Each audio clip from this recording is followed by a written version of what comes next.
क्या आपने कभी सोचा है कि कुछ राज इतने खौफनाक होते हैं कि उन्हें जानने वाले लोग कभी जिंदा नहीं रहते। ये कहानी एक ऐसे गॉश हंटर की है जो एक गांव में सिर्फ एक रात के लिए ठहरा था, लेकिन वो रात कभी खत्म नहीं हुई। अगर आप ऐसी कहानियों में दिलचस्पी रखते हैं तो वीडियो को पूरा देखें और चैनल को सब्सक्राइब करना न भूलें। मेरा नाम अर्जुन मल्होत्रा है और मैं एक गोस्ट हंटर हूं। मैंने अपनी जिंदगी के 10 साल इसी काम में लगा दिए हैं। इस बार मेरा काम मुझे धरोली गांव तक ले आया।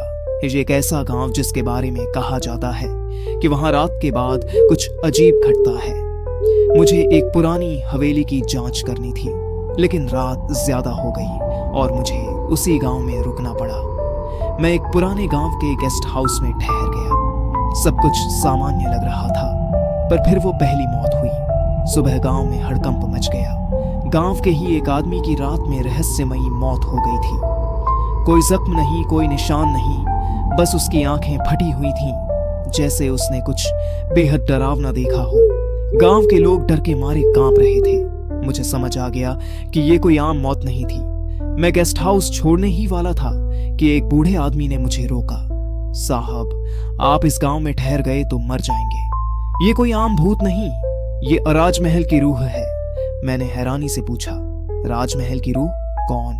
बूढ़े ने बताया कि 600 साल पहले इस गांव में एक शक्तिशाली राजा का शासन था।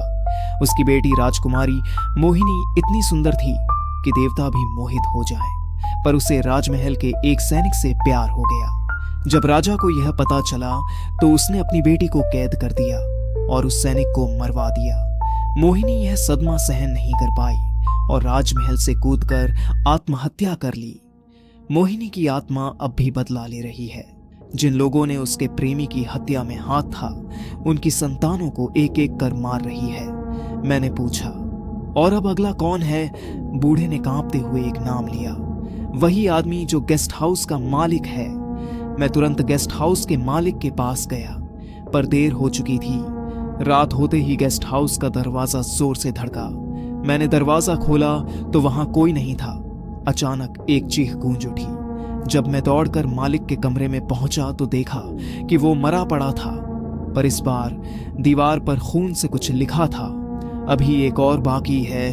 अब सिर्फ एक आखिरी शख्स जिंदा था, गांव का सरपंच, वही शख्स जिसकी नस्ल से राजा और सेनापति के वंशज जिंदा बचे थे।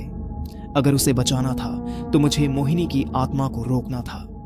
मैंने गांव के सबसे पुराने तांत्रिक बाबा से मदद मांगी। उन्होंने मुझे बताया कि मोहिनी की आत्मा अब भी उस राजमहल में बंधी है।